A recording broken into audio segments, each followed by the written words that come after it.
mais uma vez pedimos Tua companhia, Tuas bênçãos e direção. Ajuda-nos, Senhor, a preparar a apresentar essa palestra segundo a Tua vontade e que seja útil para o nosso fortalecimento, para a salvação. Em nome de Jesus. Amém. Nós vamos tratar agora de leis dominicais e eu quero que a gente olhe um pouco para a história passada e então faça a ligação com o que está acontecendo hoje. Parte disso a gente já viu nas apresentações anteriores, então eu vou até pular, tá? O princípio fundamental quanto à legislação ou não religiosa foi estabelecido por Cristo e a gente vê isso em Mateus 22, 21. Então ele lhes disse: dai, pois, a César o que é de César e a Deus o que é de Deus. Então, nesse ponto, Jesus já separou coisas que pertencem a César e coisas que pertencem a Deus. Existem coisas que não pertencem a Deus e coisas que não pertencem a César. Por exemplo, um tributo que o Estado está te cobrando não é de Deus, é devido ao Estado. E existe coisas que você tem que dar para Deus que não é para dar para o Estado. Por exemplo, seguir sua consciência. O direito de consciência está no seu dever para com Deus. Obedecer à consciência tem que ver com Deus. A guarda do sábado. O Estado não pode legislar quanto a sábado, se você guarda, não guarda, como guarda, se guarda, não importa. O Estado não tem nada a ver com isso. Nem guarda de domingo. Tá? Então, na lei de Deus, você tem 4 mandamentos na tábua assim da esquerda e 6 mandamentos na tábua da direita. Os 4 mandamentos têm que ver com o seu relacionamento com Deus. Quanto a esses primeiros 4 mandamentos, o Estado não tem nada que ver. Os últimos 6 mandamentos têm que ver entre você e o relacionamento com o seu próximo. Nesses últimos, o Estado pode ter alguma coisa que ver. Porque lida com relacionamento entre pessoas. Só que mesmo assim, o Estado não pode punir você pela quebra dos mandamentos. Ou seja, ele não pode punir sua imoralidade. A única coisa que ele pode punir é sua incivilidade. Você não está sendo civil, porque existem leis civis. Mas o Estado não pode punir você porque você quebrou o 7º mandamento, o 9º mandamento. O Estado não tem nada a ver com moralidade. Não é um Estado moral, é um Estado civil. Certo? A lei de Deus é moral. Uma lei moral. Mas o Estado só tem leis civis, não são leis morais. A gente vai ter que correr aqui, então eu peço desculpa para vocês, mas a gente vai ter que correr mesmo, porque a gente tem 25 minutos, eu acho. Após a morte dos apóstolos de Cristo, lobos infiltraram o rebanho. Homens exaltaram leis humanas acima da lei de Deus. O sábado foi tornado igual em importância ao domingo. Pouco depois ele foi exaltado, o domingo foi exaltado. Eu acabei de trocar a palavra ali, né? O domingo foi tornado igual em importância ao sábado. Pouco depois, o domingo foi exaltado acima do sábado. Primeiro estava assim, primeiro estava abaixo, certo? Aí ele foi posto em igualdade, eles começaram a guardar sábado e domingo, isso na história cristã. Depois o domingo foi posto acima do sábado, e aí o sábado começou a ser espezinhado e posto para baixo, a ponto de quem guardasse o sábado ser considerado fora, herege, e aí perseguido e morto. Logo depois o sábado foi atacado e começou-se a perseguir quem guardava. A união entre igreja e Estado ocorreu em decorrência das lisonjas mútuas trocadas entre Constantino e os bispos, do ano 311 e 314 d.C., na época em que Melquíades era o bispo de Roma. Os verdadeiros autores da mudança do sábado para o domingo foram os pais antinicenos, os quais viveram antes do concílio de Nicéia, que foi convocado por Constantino no ano 325. Então imagina o imperador, o civil, né, convocando um concílio da igreja. E ele presidiu o concílio. Faz sentido isso? Em 321, dia 7 de março de 321 depois de Cristo, ocorreu a lei dominical de Constantino. E perto do ano 325, o Papa Silvestre declarou oficialmente que o domingo era o dia do Senhor. Esse é o Edito de Constantino, se vocês quiserem, vocês podem ler depois. 7 de março de 321. Mas o sábado continuou a ser guardado por grupos espalhados, né? Então tem vários grupos que ainda mantiveram verdades da Bíblia. Não que todos eles guardassem o sábado, o 7º dia, mas eles foram perseguidos por verdades que eles guardavam e que a Igreja Papal havia abandonado. Então eu já mencionei para vocês antes os valdenses, albigenses, paulicianos, petrobrucianos, henricianos. Falei dos pré-reformadores também, né? Berengar de Tours, Pedro de Bruys, Henrique de Lausanne, Arnaldo de Brescia e Clemens Claudius. Cada um deles teve seu papel, e eles resistiram ao poder papal e anunciaram e atacaram erros que estavam sendo cometidos dentro da Igreja Papal de forma bem forte. A gente não vai ler isso aqui porque não vai dar tempo, mas se vocês quiserem depois vocês podem ter acesso a isso. Depois vieram os reformadores, Wycliffe, Hus, Lutero, Knox, Calvino, Wesley e Miller, entre eles. Tá? Agora, vamos pegar ali uma época bem importante quando a igreja estava saindo do poder de Roma. Ela não tinha escapado totalmente ainda, porque a perseguição, ou a supremacia papal, não perseguição, a supremacia, durou do ano inicial 538 até o ano 1798. São 1260 anos de supremacia papal. A perseguição não durou esses 1260 anos. Jesus disse, se não tivessem aqueles dias sido abreviados, ninguém se salvaria. Então, pelos decretos de Maria Teresa e algumas outras coisas, a perseguição foi interrompida um pouco antes. A reforma protestante foi tremenda em quebrar o poder da perseguição. Só que eles não aprenderam a lição que o papado já estava ensinando para eles, de que a pessoa ela deve seguir sua consciência. Então eles começaram a perseguir também, infelizmente. Olhando aqui na época de 1600 e pouquinho, 1620, a gente vê a viagem feita pelos pais peregrinos, né? Eles vieram no navio Mayflower, vieram da Inglaterra, foram para a Holanda, pegaram alguns e vieram para os Estados Unidos e pararam ali em Massachusetts, né? Plymouth Rock é onde eles desembarcaram. Esses pais peregrinos estavam fugindo de perseguição religiosa na Europa, no Velho Mundo, né? Europa para cá, Estados Unidos para cá. No Velho Mundo. Eles queriam escapar da perseguição religiosa. Então eles se direcionaram para o Novo Mundo, as Américas, aonde não tinha perseguição ainda. E eles trouxeram ideias e se formalizaram ali em um corpo político. No Mayflower eles escreveram isso. Eles se uniram em um corpo político. E eles estabeleceram princípios de um governo, que a melhor definição de república que eu saiba, é um governo do povo, pelo povo e para o povo. Não é um soberano ali, dominando o resto, fazendo todo mundo trabalhar para ele, sem leis que possam regir a ele, mas com leis que regam todo mundo. Não é isso. Uma república é um governo do povo, pelo povo e para o povo. Dentro desse navio Mayflower nasceram 2 bebês, um no caminho e um quando eles já estavam no porto ali, na Baía de Massachusetts. E o nome do bebezinho foi dado Peregrine White. Ele se tornou um símbolo da liberdade americana para os Estados Unidos. E Tiago White foi descendente desse Peregrine White, descendente direto do Peregrine White. E isso está escrito no livro de Tiago White chamado Minha História. Ele conta ali a biografia dele. Os fundadores dos Estados Unidos conheciam a história do papado e separaram igreja e Estado. Eles tinham 2 princípios fundamentais: republicanismo e protestantismo. O que é republicanismo? Uma nação sem rei, né? Ou seja, eles sabiam o que rei causava.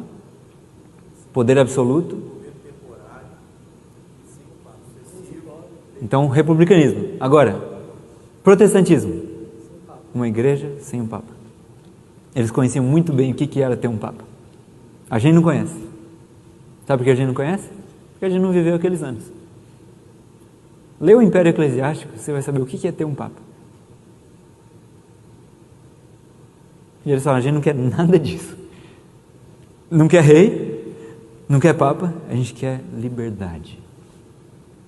Em suma, a gente quer liberdade. E eles fundaram a nação com base nisso. Tem um texto do Grande Conflito, a gente vai só ler a parte amarela.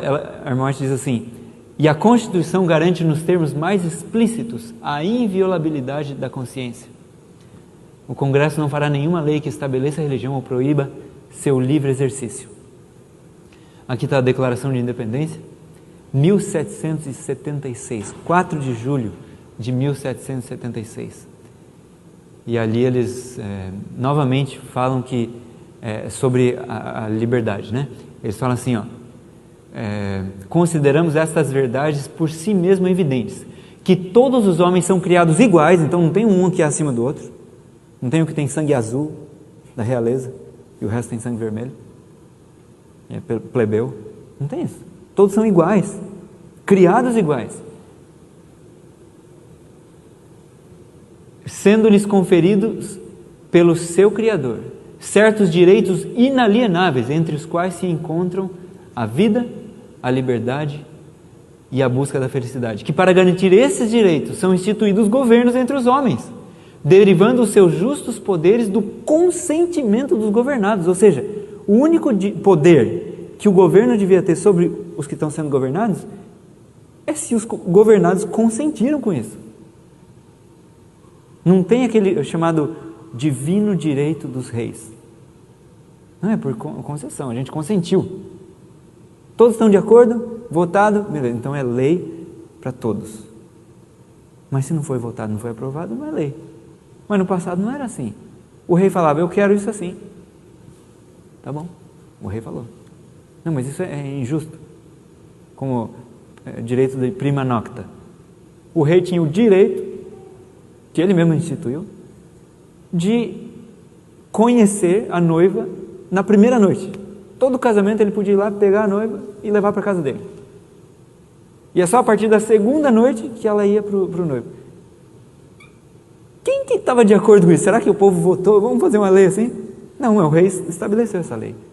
Isso é ter rei. Ninguém quer isso. Então, república, a ideia de república, desde Roma, é o povo vota, né? Vamos avançar rapidamente aqui.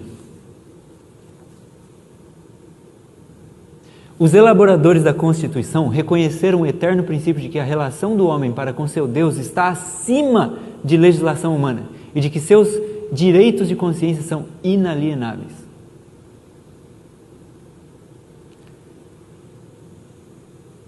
Lembra que Apocalipse 13 descreve os Estados Unidos como tendo chifres de cordeiro, ou seja, inocente, esses dois poderes, né?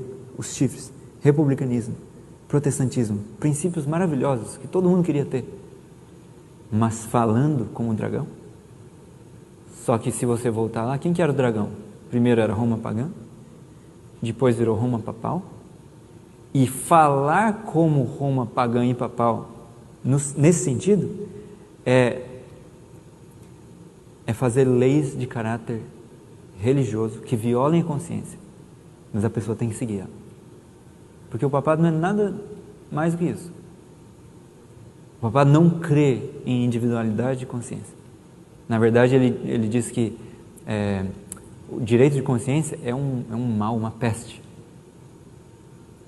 Você não tem que seguir o que você acha que deve seguir, você tem que seguir o que a gente falar.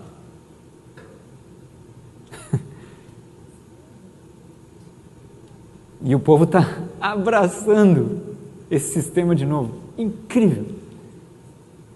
De braços abertos. Olha, somos todos irmãos agora.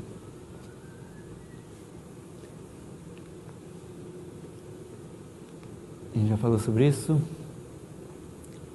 Grande conflito ainda. Republicanismo e protestantismo tornaram-se os princípios fundamentais da nação. Estes princípios são o segredo de seu poder e prosperidade. o Trump falou, vamos tornar a América grande novamente.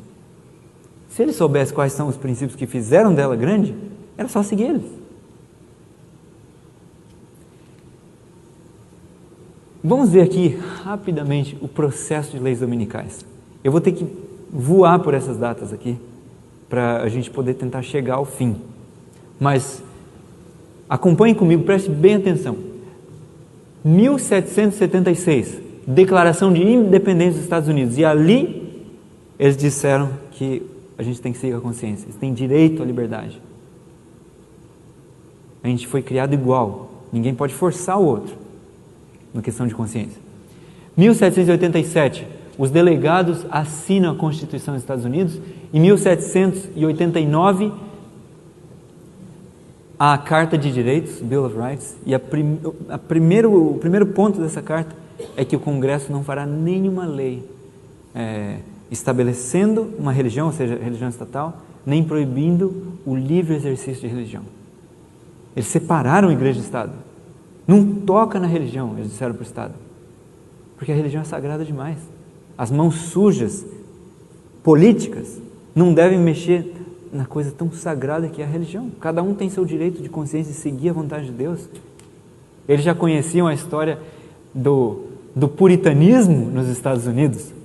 O puritanismo veio com uma ideia muito bonita, mas depois acabou perseguindo um monte de gente.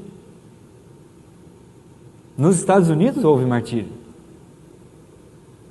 Então eles falaram, espera aqui, vamos separar de uma vez isso, para que a igreja não domine o Estado e use a força do Estado para perseguir os dissidentes. Já pensou se nossa igreja tivesse um exército? O pastor falou que aquele ali é um herege. Cadê os soldados aqui? Pode matar. Já pensou? Que loucura que não seria? Ai não, ele não era herege, mas já foi. Na verdade, o outro pastor falou que era muito bom. Ia ser um caos, mas era assim que acontecia.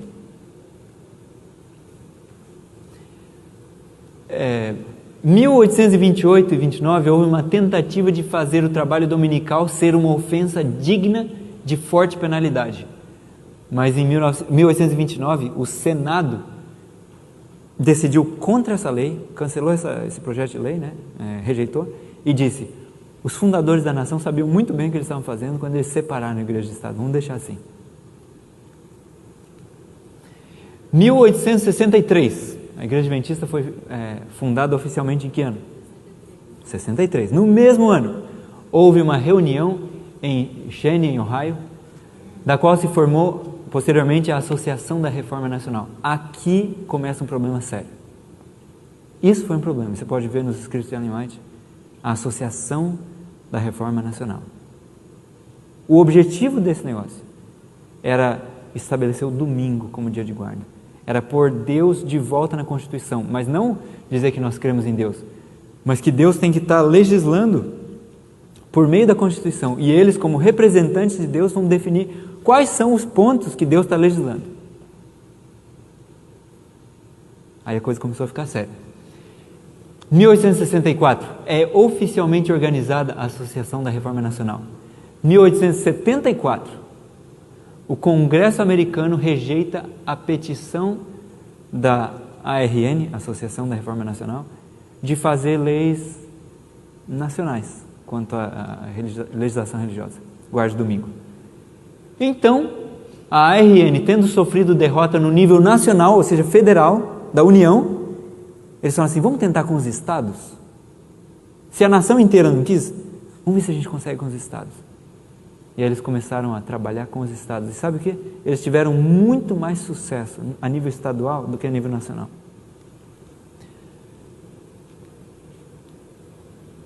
Em 1880 eu tenho um ponto antes desse aí. 1882, Willie White, filho de Ellen White, e J.H. Wagner, pai do E.J. Wagner, que apresentou a mensagem da justiça pela fé em Minneapolis.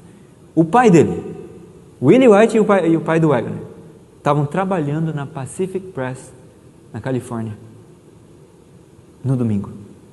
E os dois foram presos por causa disso. Olha que interessante. E eles saíram da prisão, sabe quando? Quando os democratas, que são considerados os liberais, ganharam a eleição e cancelaram aquela lei.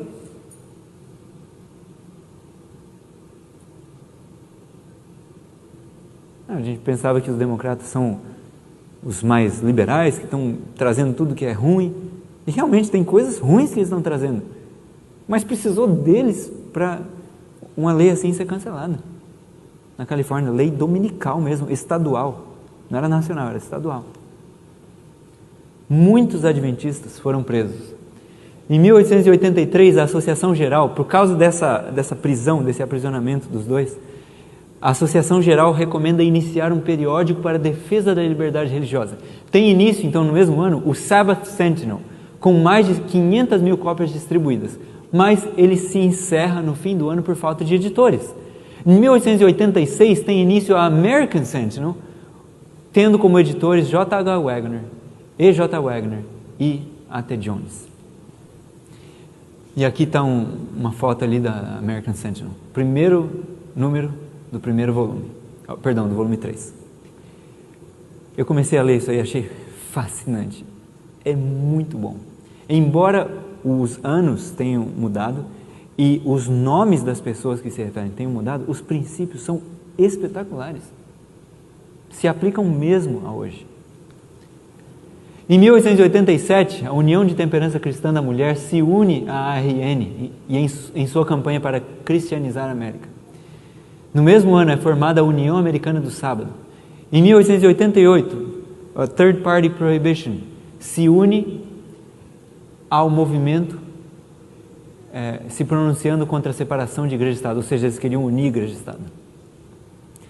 No mesmo ano, dia 21 de maio, o senador Blair introduz o processo de lei número 2983, que é o da Lei Dominical Nacional. Um projeto de lei para assegurar ao povo o desfrutar do primeiro dia da semana, comumente conhecido como Dia do Senhor, como dia de descanso, e promover sua observância como dia de adoração religiosa. Esse projeto de lei começou a cozinhar ali no Congresso. Ia ficar pronto. Passou, parece que 2 audiências. E aí foi convocado uma reunião do Senado, comitê especial, uma comissão especial do Senado. Nosso pioneiro, A.T. Jones, foi no Congresso americano e ele fez uma apresentação espetacular, incrível, contra a lei dominical. Quem já leu isso aí? Não foi além do que a gente conseguia esperar? Eu aprendi 2 coisas lendo esse livro, o livro, né? Porque tem o livro A Lei Dominical Nacional, que é o argumento que ele fez no Congresso, palavra por palavra, com algumas notas adicionais ainda dele. Quando eu li esse livro, eu descobri 2 coisas. Primeiro, a gente não sabe o que está vindo. A gente acha que sabe. Mas pelas perguntas que o senador fez, a gente não sabe. Segundo, a gente não sabe o que dizer quando a coisa vier. Mas aprende essas 2 coisas lendo o livro. A Lei Dominical Nacional. E isso foi no dia 13 de dezembro. E a lei não passou. Tá?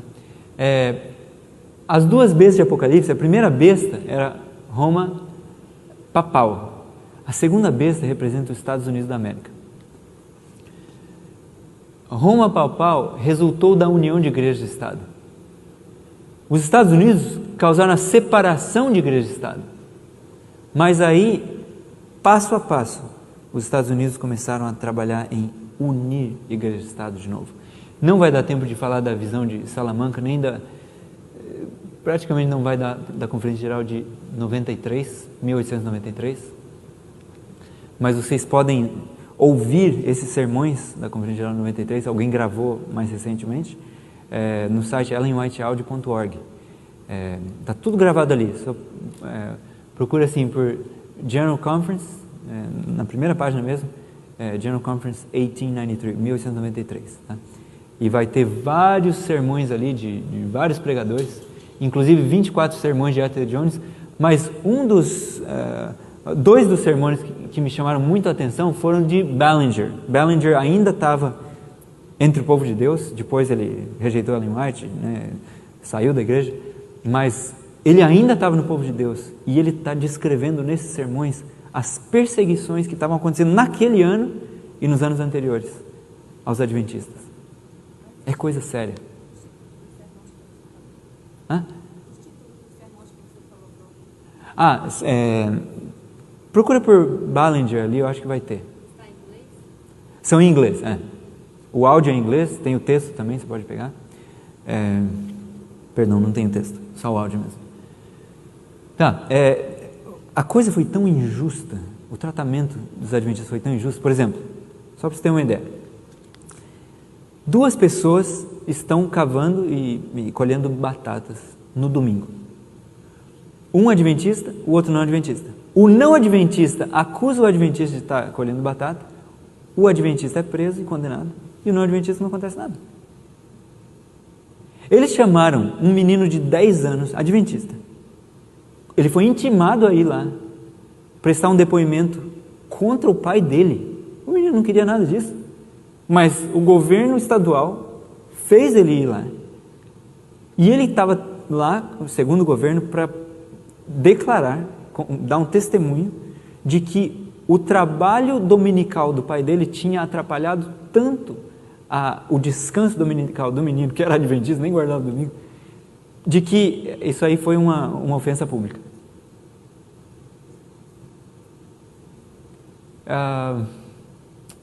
Tem uma série de perguntas que aconteceram num dos julgamentos, que para mim é incrível. Chamaram um adventista e falaram assim: você conhece alguém que trabalha aos domingos? Ele: sim, as ferrovias daqui estão abertas todo domingo. Mas você conhece mais alguém? Sim, os estábulos, o pessoal que cuida de cavalo também fica aberto ao domingo. Mas você conhece mais alguém? Sim, os hotéis da região também ficam abertos ao domingo. E depois de várias dessas perguntas, finalmente chegaram na seguinte pergunta: você conhece algum adventista que trabalha ao domingo? Ele falou assim: sim, senhor. Quais são os nomes?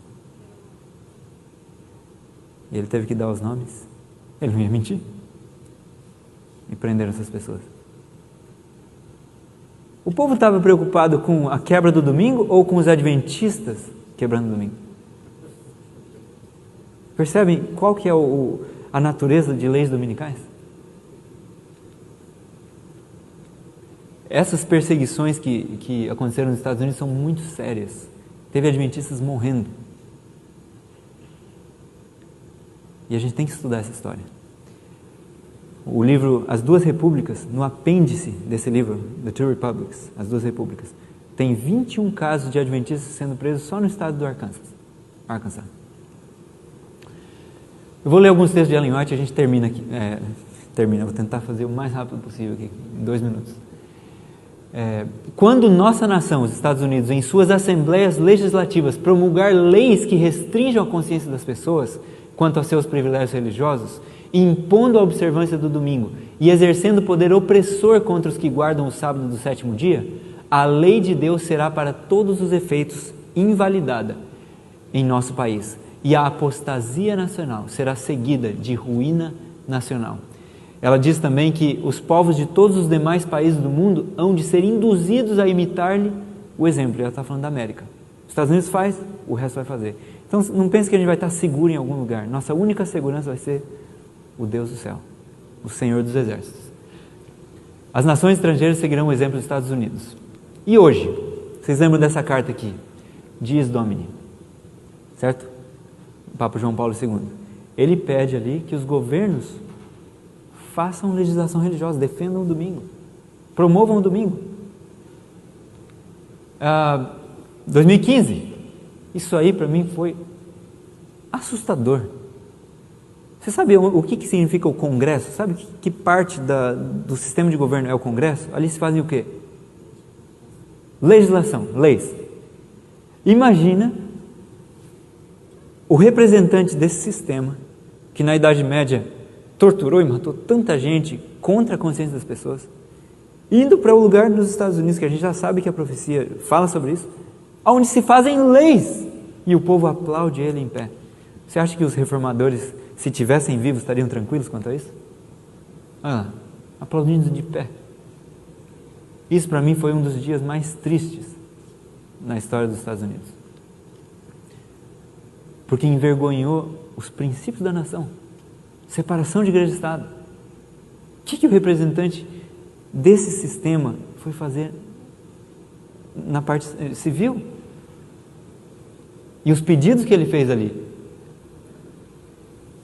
11 de setembro, durante o período de George Bush, esse 11 de setembro mudou o modo como os americanos veem a Constituição. Antes eles lutavam por liberdade, eles estavam dispostos a perder a vida, eles estavam assim, mata a gente, mas não tira a nossa liberdade. Agora mudou. Tire nossa liberdade, mas mantenha a gente vivo, protege a gente. Então mudou o modo de entender liberdade e o valor dela. Durante o governo de Obama, a agenda LGBT, socialismo, pró-aborto, da esquerda, exasperou a direita. Médicos eram forçados a fazer mudança de sexo em pessoas que queriam. Médicos protestantes, evangélicos, que não queriam fazer esse tipo de coisa, cirurgia. Forçados a fazer aborto pelo governo de Obama. Senão eles perdiam a licença. Então isso exasperou, deixou muito brava a direita evangélica americana. Tudo isso inevitavelmente causou um contra-ataque de parte da direita evangélica. Eles não podiam tolerar a situação como estava. Mas eles ficaram muito desesperados de saber que Donald Trump não era tão conservador assim quanto eles precisavam. Eles precisavam de alguém conservador no governo. Eles queriam até o Ben Carson, se fosse o caso, mas alguém que fosse conservador. E o Trump não era o maior conservador do mundo. Pelo menos não para eles. Então, eles precisavam ser reconciliados com o Trump. Tá? O que aconteceu então? Ben Carson e Bill Dallas convocaram uma reunião com acho que eram os 400 mais influentes evangélicos americanos, com Trump, em Nova York, a portas fechadas, a imprensa não podia participar, e a ideia foi alinhavar as ideias, né, dos dois grupos, do Trump e dos evangélicos. Então, você pode ver aqui, esses links levam para quando houve essa reunião entre ele e os evangélicos. Trump precisava do apoio dos evangélicos, eles não confiavam nele. Então, foi no Marriott Marquis, em Nova York, que aconteceu essa reunião. Tá?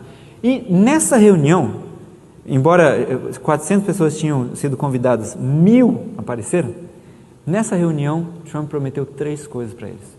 Primeira coisa, nomear juízes conservadores. Segunda, destruir a emenda Johnson. Depois eu explico o que é isso.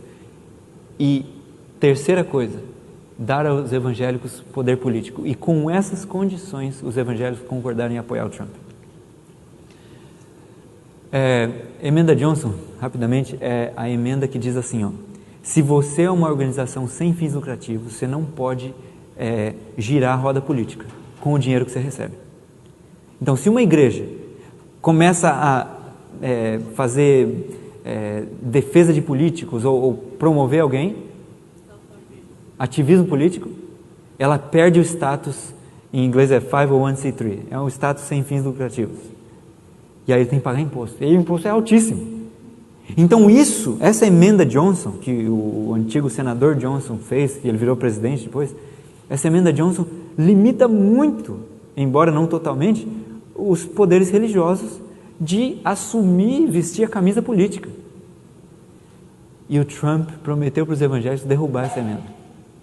E ele tentou derrubar, mas não foi aprovado. Então ele deu uma outra ordem para o IRS, que é o sistema de impostos americanos, e falou assim, a ideia é mais ou menos assim, se alguém violar esse ponto, finge que você não viu. Então, para o efeito prático, ele conseguiu, né, de certa forma, anular essa emenda. E agora a gente vai terminar lendo as citações de Ellen White e vamos encerrar aqui. A Ellen White fala assim, o movimento dominical está agora abrindo caminho nas trevas. Os líderes encobrem a verdadeira questão e muitos que se unem ao movimento não percebem para onde propende a tendência oculta. Eles estão agindo como cegos.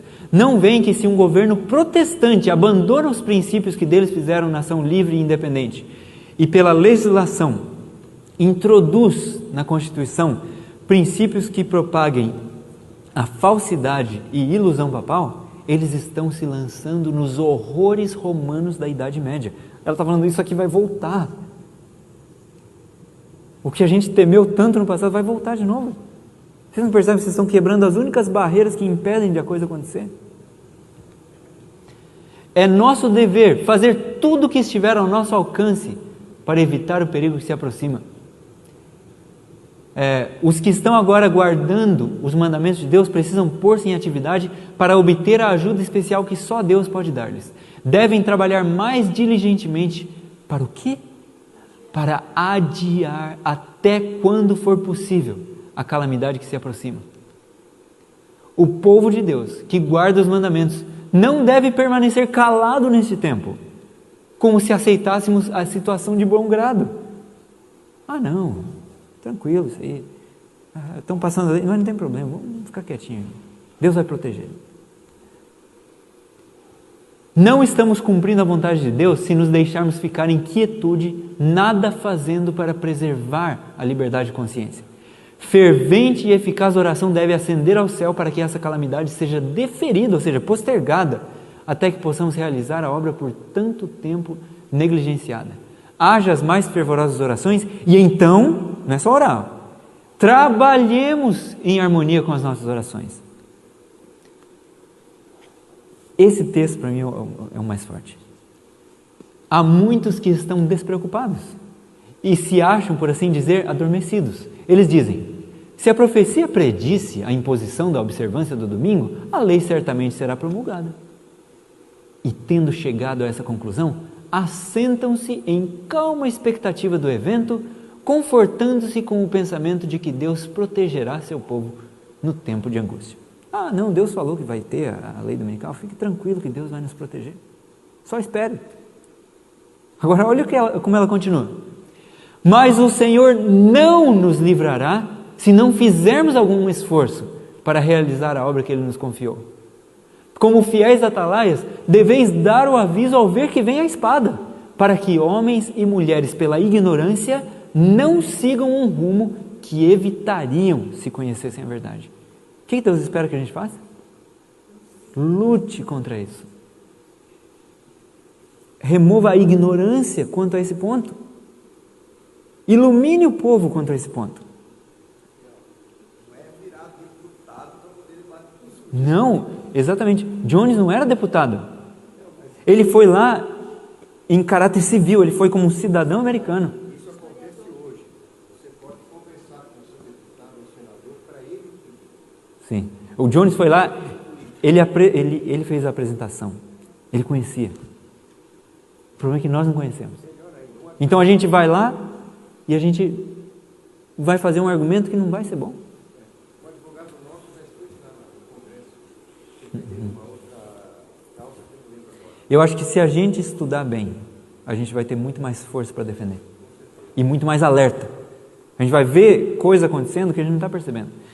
E aqui, espero que a trombeta dê o sonido certo no tocante a esse movimento da lei dominical. Penso que seria melhor se em nossas revistas o assunto da perpetuidade da lei de Deus se tornasse uma especialidade. Devemos agora fazer tudo o que for possível para derrotar essa lei dominical.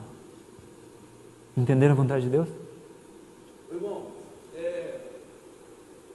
por gentileza, haverá possibilidade de você disponibilizar esse slide para a gente? Com certeza, com certeza. Sabe por que eu estou falando isso? Isso aí vai estar disponível, sim. Eu estou falando isso para você porque às vezes quando é comentado esse assunto na igreja, Sim. a gente olha com maus olhos. Sim. É alarmismo, a gente está apressando as coisas. Então eu estou percebendo que o slide vem colocando a coisa de uma maneira muito equilibrada para que tire o preconceito desse tipo de pregação. Entendeu? Sim. Então, por isso Ó, eu estou perguntando isso. Não vamos achar que as pessoas estão fazendo ou rejeitando alguma coisa assim por já com uma ideia ruim. Às vezes elas não ouviram. Eu mesmo ficava pensando assim, como que eu vou lutar contra a lei dominical? Eu quero que Jesus volte logo. Então é contra a lógica para a gente lutar com uma coisa que a gente já sabe que vai acontecer. Só que a gente não pode usar a nossa compreensão nas coisas que Deus já falou. A gente tem que falar o que Deus falou, qual que é a compreensão de Deus, qual a vontade dele. Porque a gente é falho. Então, esses textos se encontram, a maioria deles está no Eventos Finais, capítulo 9, Leis Dominicais, tá bom? Vamos encerrar aqui. Tem mais algum ponto? Última coisa. Toda essa questão de aquecimento global, do verde, do nosso lar comum, é muito bonito. Mas esse é um dos principais pontos que o Papa está usando para reunir todo mundo e aí estabelecer um dia de guarda. As pessoas estão caindo nisso como se fosse assim, olha que coisa bonita, estamos defendendo algo bom. Mas pesquise um pouco mais sobre isso e fiquem alerta, porque em breve as coisas vão acontecer de uma velocidade tão grande que a gente vai ser pego de surpresa. Ninguém quer isso. É melhor a gente se preparar, a gente estudar e saber os princípios para defender o assunto que a gente está apresentando, tá bom? Vamos orar. Já me deram aqui o limite da... Sim, exatamente. Esse encontro é justamente para isso, esse encontro que o Papa convocou em Roma. É justamente para falar sobre esse tema, para ele ser aquele principal defensor da questão do clima e proteção e contra o aquecimento global. Mas se parasse só aí, não ia ter problema. O problema é que a gente já sabe que aonde a coisa vai terminar. A Bíblia já deu o caminho. E esse é um dos pontos no quebra-cabeça que vai levar aquilo lá. E eu acho que é um ponto grande. Tá? Vamos nos levantar, orar e terminar. Pai Celestial, louvamos o Teu nome mais uma vez pelas mensagens que o Senhor preservou para nós. Isso aqui tem nos ajudado, Senhor, a saber o que vai vir no futuro. Graças pelo dom de profecia, graças pela revelação e graças porque o Senhor está no controle das situações do mundo. E porque o Senhor vai nos levar até o fim. O Senhor vai guardar a Tua igreja e nós podemos confiar que o Senhor está no controle. Louvado seja o Teu nome.